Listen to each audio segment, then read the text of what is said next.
네, 하나님께서 수많은 이제 족속들 중에 우리 앞에서 얘기했지만 창세기 10장에는 이제 거의 한 70지파의 이름이 나오는데 그 중에 왜 하나님은 다른 족속이 아니라 이스라엘을 선택하셨는가라고 이제 하는 부분이에요. 신명기 7장에 보면은 일단 일곱 족속이 쭉 나오죠. 그 가나안 땅에 있었던.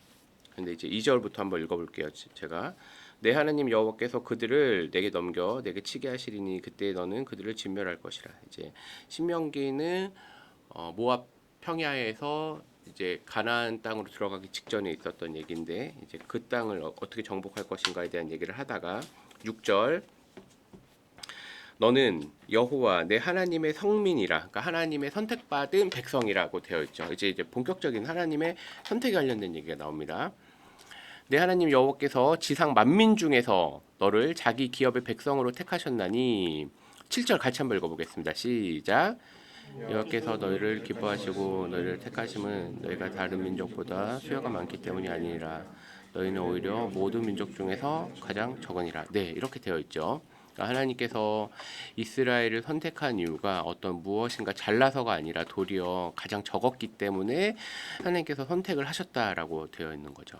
근데 그러면 또 하나님의 그 선택 가운데 하나님이 선택하셨다고 해서 모든 일이 잘 되느냐? 또 그것도 아니에요. 왜냐면 우리가 이스라엘 백성들을 보면 이스라엘이 주변의 열강들 속에서 얼마나 이제 핍박도 받기도 하고 어려움을 겪기도 했잖아요. 그러니까 그런 걸 보았을 때 하나님께서는 이런 이유 때문에 이제 선택하셨다라고 하는 이야기가 또 있죠. 십계명이 출애굽기 20장에 나오거든요.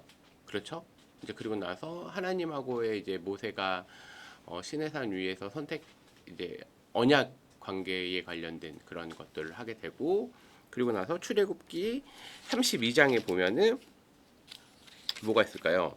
금송아지 사건이 있어요. 그래서 금송아지 사건으로 깨어지고 이제 그러고 나서 이제 하나님께서 다시 이스라엘 백성들을 선택하신 것들에 대한 얘기가 있어요. 10절에 보니까 여호와께서 이르시되 보라 내가 언약을 세우리니 출애굽기 34장 10절입니다. 내가 아직 온 땅 아무 국민 행하도 행하지 아닌 이적을 너희 전체 백성 앞에 행할 것이라. 내가 머무는 나라 백성이 다 여호와의 행하심을 보리니 내가 너를 위하여 행할 일이 두려울 것이니라. 너는 내가 오늘 내가 명령한 것을 삼가 지키라. 보라 내가 내 앞에서 이런 족속들을 쫓아내고 또 너는 스스로 삼가 내가 들어가는 땅 율무가 되지 않도록 그들을 버려라.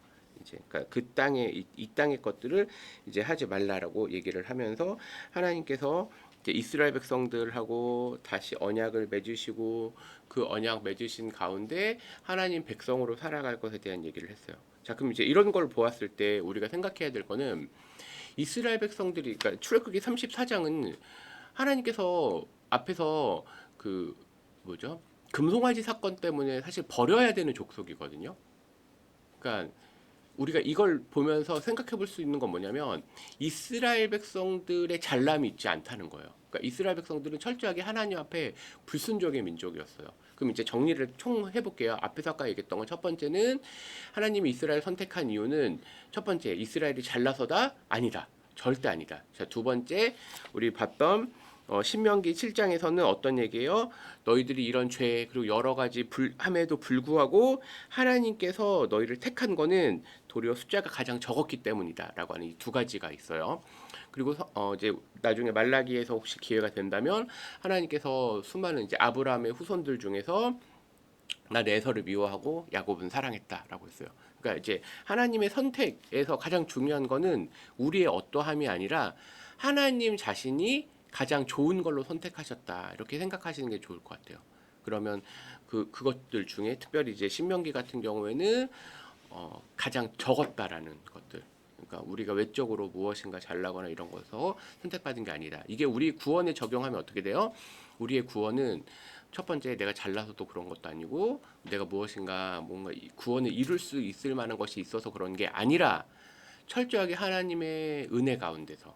그래서 우리 아까 하람 쌤이 얘기했던 것처럼 로마서 9장에서도 얘기했던 그 하나님의 선택하심, 토기장의 그 선택은 결국은 토기장이 스스로가 가장 좋으신 분으로 가장 좋은 선택을 하셨다. 이제 그렇게 보면 좋을 것 같습니다.